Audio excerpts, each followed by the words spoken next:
Bueno, estamos aquí nuevamente en Hospital Bresler. Estamos haciendo una serie de videos que son de carácter educativo. Los directivos me han pedido que trate de resolver algunos cuestionamientos, algunas preguntas, algunos casos. Se han dado la tarea de conseguir algunas preguntas, enviarlas. Hoy han llegado aquí. No las hemos revisado, solamente sabemos que son algunos casos clínicos. Pero que tienen un carácter ilustrativo, entonces voy a tratar de ver cómo respondo, cómo es el pensamiento lógico que lleva un cardiólogo al momento de tener un examen o al momento de tener un caso clínico frente a él. Entonces trataré de hacerlo, les pido que sean benignos, no sé qué vaya a venir, entonces por lo tanto, pues esperemos responder la mayor cantidad de preguntas. Entonces, pues bueno, vamos a comenzar. Vamos a ver qué fue lo que nos enviaron. Entonces, tenemos aquí, me mandan un electrocardiograma. Siempre cuando yo tenía o cuando me tocaba responder algún cuestionamiento dentro de los exámenes, yo siempre veía las imágenes y trataba yo en mi mente de imaginarme qué era lo que me querían preguntar, qué era lo que quien hizo la pregunta o quien puso el caso posiblemente pudiera haber hecho algún cuestionamiento. Entonces, tenemos aquí un electrocardiograma. Eduardo Mini decía primero cherché la P. ¿Qué significaba? Busca la P. Siempre debemos de buscar la P. En D2 es una buena parte para ver la onda P. Entonces tenemos un ritmo sinusal. ¿Por qué C? Pues porque precisamente tenemos P positiva en las primeras derivadas. Nada más la presencia de onda P. Cuando busco una fibrilación auricular, pues no hay onda P. Entonces, por lo tanto, ya son ritmos no auriculares. Aquí tenemos un ritmo auricular, ritmo sinusal. Me llama la tendencia. Un poco se ve el complejo QRS ensanchado. Se alcanza a ver un QRS ensanchado en B1, en B2. Y con empastamiento RS si tenemos aquí B1, B2, B3, B4, B5, B6, en B5, B6, entonces esto es un bloqueo de rama derecha. Lo importante siempre que hay un bloqueo de rama, uno lo que tiene que buscar es que no sea un bloqueo bifascicular. Esto significa que sea un bloqueo de fascículo anterior o de fascículo posterior. Entonces, tenemos aquí, vamos a ver, tenemos un eje a la izquierda. Entonces, tenemos también bloqueo fascículo anterior, es lo que aquí yo alcanzo a ver. Entonces, yo preguntaría si en este caso, si es una mujer, pues sería una CIA, si es un varón joven, posiblemente un deportista con algo de problema asmático en la infancia, algo así, ¿no? Relacionado. Y si no, si es una pregunta simple, pues básicamente sería ver qué tipo de conducción tiene. Este paciente, siempre los bloqueos fasciculares es importante revisar y ver. ¿Por qué? Porque estos pacientes son candidatos a marcapaso. Si este paciente, antes de que yo viera, es un paciente ñañoso o es un paciente que ha presentado ya caída, entonces yo le mandaría a pedir un Holter porque muy probablemente a lo largo del día este paciente ya se está bloqueando. Y si el síncope lo tiene, entonces es indicativo de marcapaso casi, ¿no? Entonces, bueno, vamos a ver qué es lo que nos envían. Entonces tenemos, sí, como les decía, miren, es un hombre de 82 años, tiene antecedente de miocardiopatía dilatada, posiblemente por eso la dilatación del complejo RS, no tiene criterio para resincronización, pero pues sí tiene ensanchamiento del complejo QRS. Acude a urgencias por síncope recurrentes, ahí la palabra clave pues es síncope recurrente, ¿no? Lo que les decía, entonces este paciente ya se desmaya. No solamente tiene bloqueo fascicular, es muy posiblemente que tenga un bloqueo completo avanzado a lo largo del día. El síncope recurrente la última semana, se realiza un electrocardiograma que muestra. Aquí es una pregunta de electrocardiograma, está fácil esto. Entonces, el número 1, bloqueo de rama derecha con el bloqueo posterior, ya vimos que no. Bloqueo de rama derecha, bloqueo de rama completo, rama izquierda, bloqueo de rama derecha. Hay 3 respuestas con bloqueo de rama derecha. La rama izquierda de antemano se quita, esa no tiene ningún sentido. Si tuviéramos, al contrario, una complejo QRS empastado en B5, B6, posiblemente es izquierda, pero aquí nada más por haberlo comentado que es en B1, B2, entonces este es un bloqueo completo de rama derecha. La respuesta 3 se descarta, entonces me quedo con la respuesta número 2, bloqueo de rama derecha con mi bloqueo anterior. A ver, que nos mande la respuesta. Ahí nuevamente me ponen el electrocardiograma, como reafirmar si hay algo que yo creo que me quedé con la duda. No, pues no, nada más confirmo lo que ya había comentado. Ahí está la respuesta. Bloqueo de rama derecha con el bloqueo anterior. Muy bien. Entonces, bueno, recuerden ustedes, todo paciente que tiene bloqueo de rama derecha, siempre fíjense si tiene para los médicos generales, para el residente, para cualquier médico, una rama derecha con eje a la izquierda, siempre hay que sospechar de bloqueo bifascicular. ¿Ok? Bueno, siguiente caso. Bueno, la misma, vamos a seguir siempre la misma, o al menos yo sigo así siempre la misma metodicidad, ¿no? Entonces, trato de ver la imagen y entonces en base a la imagen trato de interpretar qué es lo que yo preguntaría.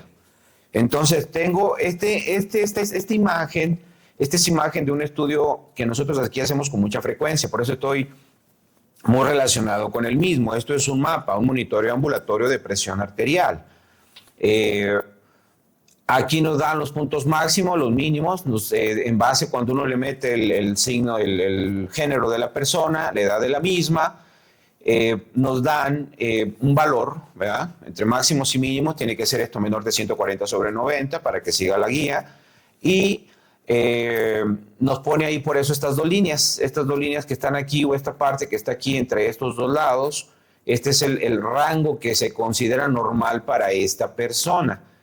Aquí les hago el aclarativo, miren, cada milímetro de mercurio, cada cuadrito, perdón, cada cuadrito en orden ascendente equivale a 20 milímetros de mercurio. Si ustedes se fijan, aquí tenemos 120, sería 140, 160, 180 y 200. Entonces sí concuerda con lo que les he comentado. Y en la parte de abajo siempre se tabula presión contra hora del día. Esta barra que tenemos aquí de color oscuro más intenso nos dice las horas de sueño. Tiene que ser el horario nocturno. Esto tendría que ser el horario en el cual el paciente se permanece dormido. Por lo general siempre se pone el horario 10, 11 de la noche. Partamos de que posiblemente si estos son las 10 de la noche, entonces serían 10, 11, 12, 1, 2, 3, 4, 5, 6 de la mañana. Y aquí sería el horario diurno. 7, 8, 9, 10, 11, 12 del día. 1 de la tarde, 2, 3, 4, 5, 6, 7, 8, 9. Claro que sí, aquí está. Entonces el horario diurno, este paciente se duerme de las 10 de la noche a 6 de la mañana. Ese es el horario, ¿no? Yo creo que no, pero siempre todos los pacientes dicen lo mismo, que se duermen a las 10 y se levantan temprano. Entonces tú lo tienes que poner, pues así te lo dicen. Entonces fíjense bien aquí cómo, aquí es interesante esto. Si me ponen estas rayas como referencia, entonces significa que este paciente todo el tiempo está haciendo picos y tiene picos aproximadamente de 180 de sistólica. Recuerden ustedes que esto es importante porque por cada 20 milímetros de mercurio que tiene una persona por arriba de 140, de 120, se va duplicando el riesgo. ¿Qué significa esto? Que una persona que tiene 120 milímetros de mercurio comparado con uno que tiene 140 de valor sistólico, este tiene dos riesgos. El de 140 tiene 2 veces más riesgo de ¿qué? 5 cosas: muerte súbita, insuficiencia cardíaca, arritmia, fibrilación auricular o stroke. Entonces, todas esas cosas. Entonces, cuando una persona tiene de 120 a 140, ya tiene 2 veces el riesgo. De 140 a 160, 4 veces riesgo. De 160 a 180, tenemos 6 veces el riesgo. Entonces, ese es el caso de nuestro paciente. Para el valor diastólico, también fíjense cómo tiene varios valores de 100, ¿verdad? Aquí tiene varios picos, aquí tiene varios valores de 100 de diastólica. Es un valor muy importante. Entonces, este paciente, nada más que ahí la regla es que no aplica 20 milímetros de mercurio, sino cada 10 milímetros de mercurio pasa el doble. O sea, de 80 a 90 ya tiene 2 veces riesgo. Es un riesgo independiente. Si tenía 6 veces riesgo por el valor sistólico, sumamos el diastólico y entonces ya tenemos 6 más 2, 8 veces riesgo. Entre 8 y 10 veces más posibilidades de que se muera pronto. Ahora, no significa que sucede, significa que ya compró el boleto y la rifa le puede salir. Por eso es importante que se trate, por eso es importante que los valores estén controlados. Recuerden ustedes 5 cosas que puede presentar un paciente, entre ellos incluida la muerte súbita. Y esto es interesante, este paciente tendría que tener un daño hepático, yo pensaría. ¿Por qué la pregunto? ¿Por qué lo digo? Bueno, ¿por qué? Porque en las horas de sueño el paciente, la presión arterial normalmente tiende a descender. Y en este caso la presión arterial se mantiene alta, se mantiene high. Entonces esto significa, de hecho es un valor aquí de 160, no, entre las 10, 11, entre las 12 y la 1 de la mañana es un pico de 160 valor sistólico. Esto es por la liberación de unas sustancias que se liberan a nivel del hígado que se conocen como ecosanoides. Entonces ellos provocan que el corazón no descanse, no entre en esa etapa de reseteo, en esa etapa de profundidad, y entonces por lo tanto el paciente tiene valores muy altos de presión arterial. Entonces este es un paciente con hipertensión non-deeper, un paciente de presión no profundizadora. En comparación con uno que sí baje, este paciente tiene mayor riesgo de presentar eventos, sobre todo dormido. Entonces, ¿cuál sería aquí la pregunta? Pues hay muchas preguntas que me pudieron hacer, que si está controlado, que si veo el mapa, que si está bien, si tiene hipertensión o qué tipo de hipertensión tiene este paciente, si me lo asocian a que si tiene o no tiene daño hepático. O sea, muchas cosas que se pueden preguntar. El tratamiento sería otra cosa que yo preguntaría en automático, vería qué es lo que está tomando y de ahí saldría la cuestión. Entonces vamos a ver qué es lo que nos están haciendo el cuestionamiento. Entonces es un paciente joven, un hombre de 40 años de edad con hipertensión arterial. Bueno, ya lo vimos, en tratamiento con enalapril, amlodipino e hidroclorotiazida dosis plenas. Fíjense bien, esto es importante. La guía dice que los pacientes con hipertensión deben de comenzar con un inhibidor de la enzima convertidora de angiotensina, ya sea en la enzima o ya sea en el receptor. Y se debe de iniciar siempre, siempre, siempre con un IECA. La única indicación en la actualidad para iniciar un sartán, el que ustedes quieran, gusten y manden, es la intolerancia a los IECA, ¿verdad? Entonces, aunque sea un medicamento viejito como el enalapril, de ideal se hubiera manejado uno de nueva línea, como ramipril, perindopril, lisinopril, alguno ya de 24 horas, no que se tiene que dar 2 veces mínimo, o captopril menos, ¿no? Que se tiene que dar cada 6 horas. Eso es un paciente así. Y el siguiente paso es un diurético tiacídico. Entonces se le da una tiacida. Recuerden ustedes que la hidroclorotiazida, aunque termine en tiacida, no es una tiacida. Farmacológicamente es una sulfona con actividad tiacídica. Entonces el medicamento el IECA pues sería en todo caso la clortalidona. Y posteriormente del diurético se agrega calcioantagonistas. En un paciente joven siempre tendríamos que ver cómo es gasto cardíaco. Dice, en consulta tiene cifras de lo mínimo, nos dicen que tiene triple esquema, está dosis plenas, o sea, significa que ya tiene enalapril cada 12, el amlodipino tiene 5 o 10 miligramos y la hidroclorotiazida tiene entre 12.5 y 25 miligramos. Eso es lo que yo pensaría, o es lo que están diciéndome. En la consulta tiene cifras de presión arterial por encima de 150 a 100, ya vimos que tiene hasta 180. Y el resultado del mapa de 24 horas se muestra en la imagen, ya lo interpretamos. La franja sombreada de la derecha indica el periodo de sueño. Ok, ahí está, miren, ya nos están diciendo el periodo de sueño. Asegura cumplir bien con el tratamiento, hace ejercicio a diario y come con poca sal. O sea, que esto no es problema de malos hábitos, que esto no es una mala costumbre, esto es simple y sencillamente una enfermedad. Entonces, aquí dice, ¿qué dice acá? No toma medicamentos que puedan subir la presión arterial. Esto es importante. ¿Qué significa medicamentos que puedan subir la presión arterial? Pues algunos medicamentos que se dan para bajar de peso, la sulbutamina, alguna cosa de esa, Fenproporex, eso se eleva la presión arterial, son derivados de la cocaína. Y la otra son antigripales. Los antigripales, por lo general, en su composición bioquímica, efectos secundarios que elevan la presión arterial. Entonces me dicen al menos, o sea, me están tratando de decir que no esté pensando en algo que puede ser relacionado a que la gente luego pregunta, es que comí mucha sal, es que estoy tomando poca agua, es que no duermo bien, es que cosas por el estilo. Entonces fíjense cómo todo está relacionado y quien hizo la pregunta la hizo bien, porque me trató de llevar y me dice, no estés pensando o que tu cerebro no vaya a pensar en cosas secundarias fáciles de diagnosticar o bien de descartar. Algo que me hubiera gustado, que aquí vamos a ver, todavía no veo lo que me van a preguntar, pero un hombre de 40 años hipertenso, no me dice cuánto tiempo tiene ser hipertenso, pero en todo paciente joven siempre hay que tratar de encontrar la causa, ¿no? No sabemos si es una hipertensión esencial o es una hipertensión secundaria, eso es importante. No tiene eco, pero bueno, con lo que nos dan tenemos que responder. Nos dan una imagen, nos dan un cuadro clínico y nos dan un entorno. De ahí tenemos que adivinar o no adivinar, tenemos que saber deducir cuál es la respuesta. Entonces dice, ¿Cuál es la actitud más correcta en este momento? Ok, vamos a ver qué es lo que yo tendría que hacer o cómo pienso yo. Uno, mantener su tratamiento actual sin cambios y repetir el mapa en 6 meses. Eh, no hacer nada, lo único que va a hacer es que esto empeore. Es un paciente que ya les dije, tiene entre 8 y 10 veces más posibilidad de muerte súbita, RIM, insuficiencia cardíaca, fibrilación, stroke. Entonces, es posible que si ustedes no hacen nada, 6 meses más tarde regresa un caso como este, el paciente es muy probable que ya venga vesiado, que ya tenga angina, que ya venga con alguna complicación, el remodelado cardíaco. Entonces, eso prácticamente se descarta, ¿no? Dos, asociar un antialdosterónico. En la actualidad, agregar clortalidona o firialta es una buena alternativa, siempre sumar. Pero dice que aquí es donde está el problema, suspender la hidroclorotiazida y revisar en consulta en 6 meses. Esto les gusta mucho, revisar todo en 6 meses, ¿no? Los pacientes hipertensos se tienen que revisar cortito. No se puede dejar tanto tiempo sin chequear, porque al final del día, en la actualidad sabemos que controlar la hipertensión arterial es un arte.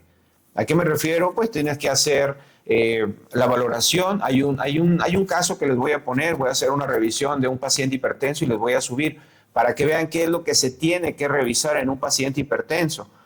Entonces, aquí el problema estaba bien asociado al antialdosterónico, pero suspender la tiazida, pues eso no agrega más nada, ¿no? Entonces se descarta. Asociar al mesartán y repetir mapa en 6 meses, otra vez 6 meses. No. Para todas aquellas personas que estén pensando en agregar que si tiene un PRIL y le agregan un sartán, piensan que van a cambiar algo, no, al contrario.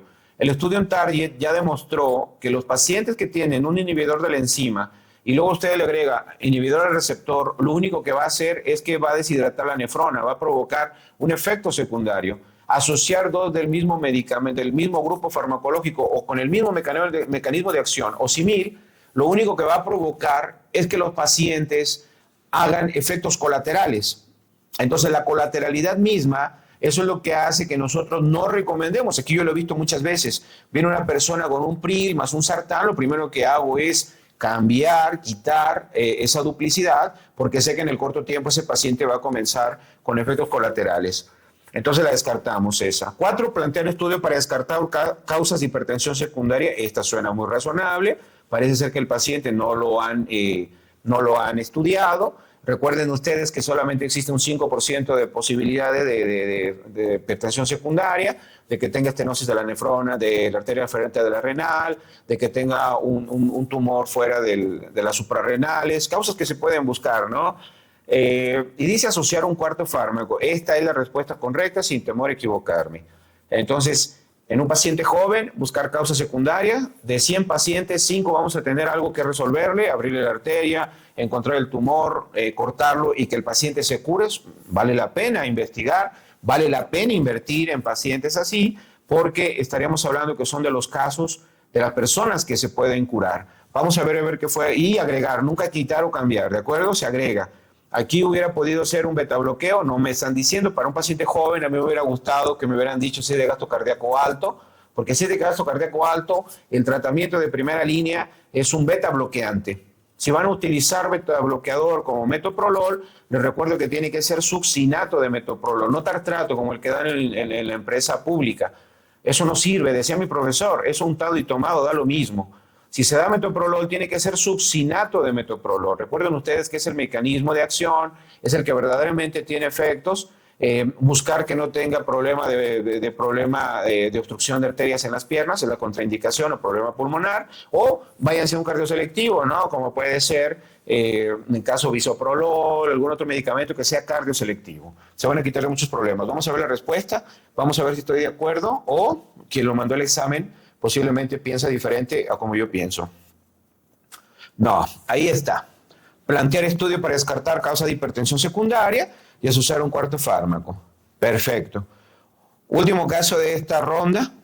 Son pocas preguntas, pero hay que ampliar. De eso se trata, que quien vea el video se dé cuenta, porque hay muchas cosas de qué hablar. De un caso nos da la verborrea y por eso se trata, o eso para eso me lo han enviado, ¿no? Para que ponga a prueba el conocimiento y para que tratemos de drenar lo más que se pueda para que si lo ve un médico general, por ejemplo, aprenda. Si lo ve un especialista, recuerde. Si lo ve un residente, pues vea cómo es el pensamiento lógico sistematizado. Cómo es como pensamos al momento de que tenemos frente a nosotros un paciente, tenemos un caso. Bueno, entonces, a ver, vamos a ver qué nos enviaron. Siguiente caso, bueno, me mandan dos imágenes. Una son ecos de entrada, son dos ecos, son dos imágenes, son ultrasonidos. Uno está con un foco, el de mi mano izquierda, es un foco a nivel del hígado y con el riñón ahí metido. No tiene Doppler, entonces no alcanzamos a ver, por ejemplo, flujo de la porta, ¿no? Que yo pensaría. Relacionado a la imagen número 2, en mi imagen derecha, este es un eje subcostal, es un eco. Y lo que me llama la atención, Eduardo Mini comentaba una cosa, es mi profesor, entonces por lo tanto muchas de las cosas que yo digo y repito, claro que se las aprendí a él o a Rivera Capello, ¿no? Entonces ellos decían que en un cuadro lo que primero que te llama la atención es donde debes de enfocarte. En esto a mí lo que me llama la atención es este derrame tan importante que presenta el paciente.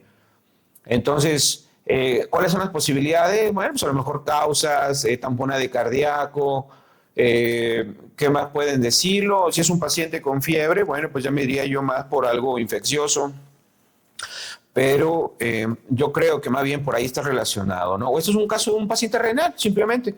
Es un paciente que se está dializando y por eso me han enviado la imagen del riñón, que no se ve pequeño, que no se ve disminución de la relación corticomedular, pero pues a lo mejor por el derrame posiblemente se pueda tratar de un paciente que hizo una retención hídrica, no lo sé. Pero bueno, eso es lo que vemos. Vamos a ver el contexto. Ya nos dieron la imagen, vamos a armar el puzzle, vamos a armar el rompecabezas. Entonces, a ver, ¿de qué se trata? Es una mujer joven, 44 años de edad. Hoy los casos que nos envían son dos pacientes jóvenes, un caso mayor. Está intervenida de neoplasia de colon mediante la parotomía. Línea media sin incidencias remarcadas. Primera cosa que hay que razonar, está la parotomía, no sabemos si es para excisión o para toma de biopsia.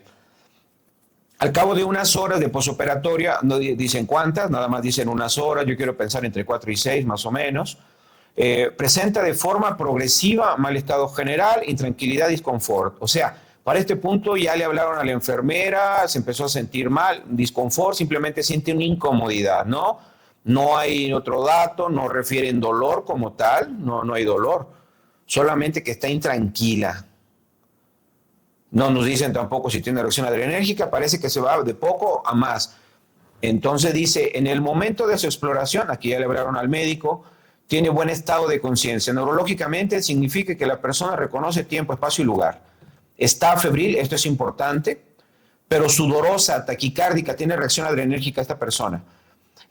Aquí hay que pensar si está sangrando la paciente, ¿no? Muy posiblemente sea la causa.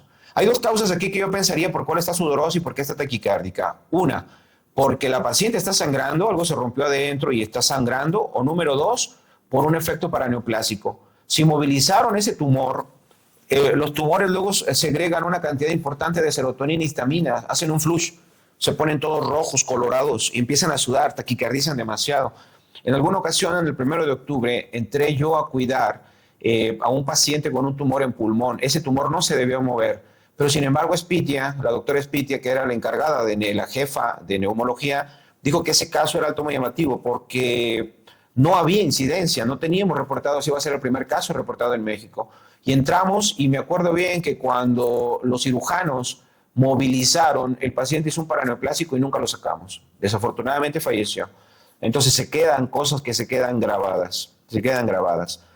132 latidos por minuto con hipotensión arterial de 82,50. Aquí también yo me hago la pregunta si la hipotensión es por falta de volumen, es por el derrame pericárdico, por ¿cómo se llama? Interdependencia ventricular o por la frecuencia cardíaca tan alta. Hay tres causas por las cuales la paciente puede estar hipotensa. Frecuencia respiratoria de 24 por minuto y una saturación arterial de oxígeno del 97. O sea que es una paciente que está polipneica pero que oxigena bien.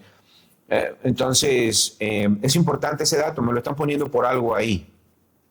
La auscultación respiratoria es normal y está rítmica. O sea, me están diciendo que no piense en algo que es en pulmón.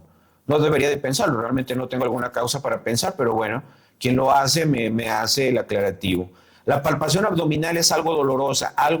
Esto es ambiguo, pero bueno, a lo que se trata es de que no hay dolor de abdomen agudo. y los drenajes quirúrgicos tienen débito escaso, esto significa que no está sangrando. Vamos a quitar la causa de sangrado de la mente. Revisa una radiografía de tórax realizada para comprobación de una vía central, o sea, le pusieron catéter venoso central. Bueno, está bueno eso. Es bueno al final del día ser invasivos cuando el paciente lo amerita. Es posible, una paciente con esas características puede necesitar de aminas, puede necesitar de reposición con volumen. Entonces está bien tener una vía central. Y la complicación pues, puede ser un colapso pulmonar, ¿no? Un neumotórax. Pero aquí dicen que la radiografía dice sin apreciar patología cardiopulmonar relevante. Entonces está bien colocado y no hizo ninguna complicación. En la analítica urgente objetiva, un leve descenso de la hemoglobina respecto al preoperatorio, o sea, cayó un poco, pero parece que no está sangrando, puede ser por redistribución, aunque debe de estar hemoconcentrada. Pues vamos a poner ese dato ahí a ver si sirve de algo. En este contexto, BD, ¿qué es BD? Yo creo que se equivocaron, ¿no? Sí, yo creo que sí. Realiza una ecocardiografía EcoFast, o sea, si es un eco ahí rápido a la cabecera de la paciente. Eso es muy importante, hay que hacerlo porque, de ahí vienen las imágenes que nos han enviado. Localizada en hipocondrio derecho, la imagen derecha lo vimos que es el hígado, y ventana cardíaca subsifoidea, ya lo vimos que es eso, lo que les había dicho. ¿Cuál es su mejor opción terapéutica? Esto es interesante. Entonces dicen, ¿qué es lo que tú harías? No, pues lo primero es estabilizarla, no hay para dónde voltearse. ¿No? Lo primero es estabilizarle, bajarle esa frecuencia, subirle la presión arterial, no hay que corregir el oxígeno porque pues, está bien oxigenada. Entonces, eso es lo primero que hay que hacer. Entonces, las opciones tienen que ser por ahí. Vámonos a ver qué nos envían. Entonces, otra vez, la imagen que nos han dicho, la imagen del hígado, la imagen subsifoidea, no agregaron nada, a veces agregan otra imagen por ahí. Aquí son exactamente las mismas. Entonces, dice, ¿cuál es la mejor opción terapéutica? 1. Aviso urgente a cirugía para revaloración de la paciente por probable sangrado intraabdominal como complicación de la intervención quirúrgica. Esta no, porque un paciente que tiene un problema duele la panza, ¿no? La gente duele y está con el dolor, ¿no? Ya le aplicaron 2, 3 analgésicos, no cede la paciente. En cuanto le duele. Y la otra que sería, es que los drenajes estarían dando valores muy altos, ¿no? Entonces, desde que llegas, ves y dices, oye, eso no es normal.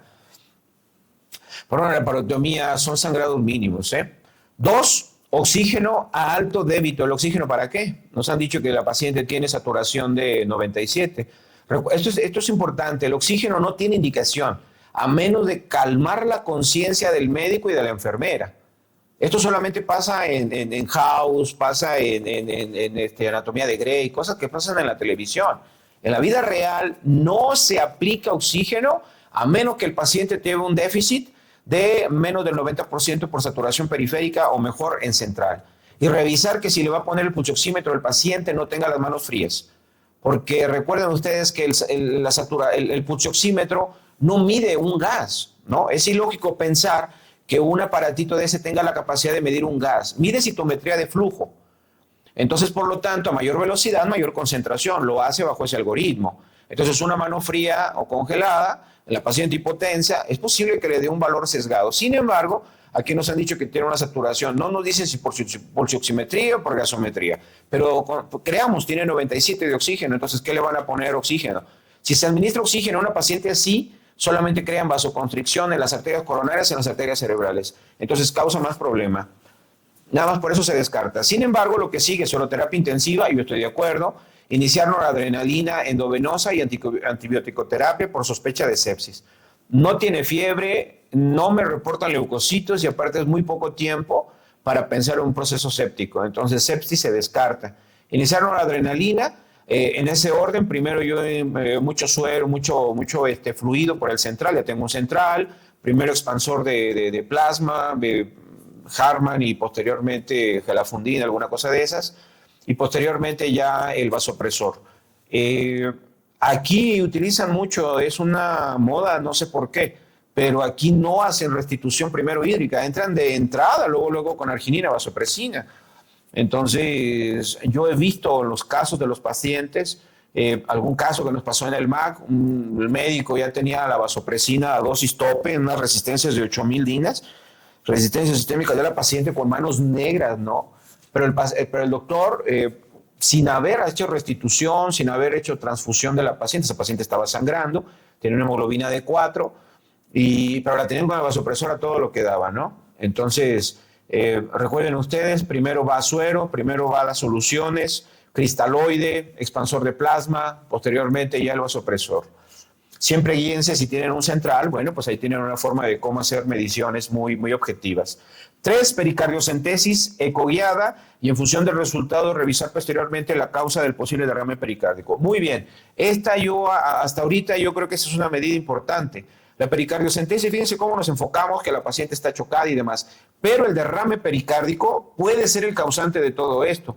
No nos dijeron ahí que tenía signo de Kussmaul. El Kussmaul significa que un paciente normalmente cuando hace inspiración profunda, si nosotros lo tenemos a 30 grados, debemos de vigilar el yugular. Cuando el paciente hace inspiración se colapsa. En el Kussmaul el paciente inspira y se engurgita, o sea que no permite el drenaje, la presión intratorácica por el derrame no permite que haya un drenaje adecuado, entonces se empiezan a concentrar en la parte del cuello hacia la cara. No nos dice nada de eso, pero se está causando una constricción, el paciente se choca, se taquicardiza. Entonces ahí claro que se le pone volumen, pero en cuanto tú le metes la sonda, lo acuestas al paciente, incluso se puede hacer, si se puede pasar a sala de hemodinamia, 1000 veces mejor. Pero en el 1 de octubre me tocó hacer en la unidad de cuidados coronarios con el doctor Villegas, pacientes que hicieron posquirúrgicos así, les metes tú, haces la técnica, por supuesto, a nivel subsifoideo, guiándote precisamente en esta dirección, hacia el hombro precisamente, te vas aquí en este sentido, lo apoyas y te vas derechito y haciendo presión negativa, luego te da. Y en cuanto te da, puedes dejar un pictel, puedes dejar un catéter, una guía, puedes dejar un introductor incluso. Hay un equipo nuevo que nos han venido a ofrecer, aquí lo tenemos, pero haciéndolo como se hace en los hospitales, puede dejar hasta un introductor inguinal y por ahí estás drenando. Y en cuanto tú terminas de sacar y en cuanto disminuye, pero si fuera magia, el corazón se expande, la presión sube y la frecuencia baja. El paciente se estabiliza, pero si así. Ahora, que en base a lo que yo he visto, yo sepa cuál es la causa, no lo sé. La verdad es que no sé, no lo sé ni siquiera porque es una paciente de 44 años. Sería importante que nos hubieran dicho si a esta paciente le enviaron a hacerle una valoración prequirúrgica antes. No sabemos, y dentro de la valoración prequirúrgica, si se hizo o no se hizo un ultrasonido, hubiera sido interesante. Ahorita, como tiene un antecedente de una neoplasia, pues ese líquido o eso que se saque desde las características, si es sangre, si es un o concentrado en proteínas, si es un trasudado, si es un exudado, eso es muy importante, la cantidad de glucosa y un papanicolao. Entonces, para ver, no vaya a ser que eso sea la causa, una cuestión neoplásica, ¿no? Eso podría ser, yo creo que va a ir por ahí. El 4, considerar fibrinólisis dada la alta probabilidad clínica de tromboembolismo pulmonar agudo grave. No, de entrada la fibrinólisis, recuerden ustedes que en un paciente posquirúrgico está totalmente contraindicada, Entonces, no hay ningún dato para pensar en una tromboembolia pulmonar y menos grave, o sea, de entrada no, ni clínica, ni radiológica, y menos con una saturación de 97, ¿no? Entonces, fibrinólisis no. Supongamos que tienen un paciente que hace tromboembolia pulmonar, existe la posibilidad, ya les dije, los pacientes con neoplasia son pacientes con alto grado de procoagulabilidad, entonces se pueden trombosar en cualquier momento. Entonces, ¿qué se hace con ellos si no se pueden fibrinolizar? Bueno, de acuerdo a los recursos, pero lo importante es meterlo a la sala de hemodinamia, se mete la sonda, el ECOS, y posteriormente se puede hacer aspiración, drenaje. Ahí hay muchas opciones nuevas que hay en hemodinamia, todas se realizan dentro de la institución. Puente tiene un buen número de casos, es el quien más he visto que mete este tipo de pacientes, pero todo se puede hacer en la clínica, ¿no? Entonces para nosotros es hemodinamia. Paso a la hemodinamia y nosotros lo resolvemos. Bueno, vamos a ver si quien hizo la pregunta coincide con nosotros o a lo mejor hay algo que se me pasó. Entonces, no, ahí está. Pericardiocentesis ecoguiada y en función del resultado revisar posteriormente la causa. Lo primero es estabilidad. Todos estábamos de acuerdo. En el primero no estaba sangrando, no tenía por qué ponerle oxígeno y tampoco se tenía que fibrinolizar. La pericardiocentesis resulta ser el procedimiento más lógico, más cuerdo, y así es como se invaden a estos casos. Bueno, pues ya tenemos un ratito aquí, yo creo que hasta aquí nos vamos a quedar. Vamos a tener más sesiones. Si hay algún caso que nos quieran enviar, pues envíenoslo, coméntenos, métanse ahí a la página, ahí está el teléfono, mándenos si quieren que hablemos de algo en particular. Vamos a seguir teniendo. Así tal cual como ustedes ven, es así como funciona o como trabaja mi mente. Es así como trato de tener la mayor cantidad de información. Es bueno ver estos casos porque te recuerdan, ¿no? Entonces te obligan a que tengas que conocer no una patología, sino muchas patologías. Y todas concentrarlas en ese momento. Tiene que ser una cosa. Esto se ve aquí en lo que envía, ¿no? Entonces, pero en la vida real así debe de funcionar tu cabeza. Debes de tomar decisiones con mucha facilidad, con un pensamiento muy coherente, con un raciocinio muy lógico, sobre todo porque son vidas las que están frente a nuestras manos. Bueno, ahí quedó para Cardiología Breslev, doctor Víctor Sarmiento, y pues un saludo para todos.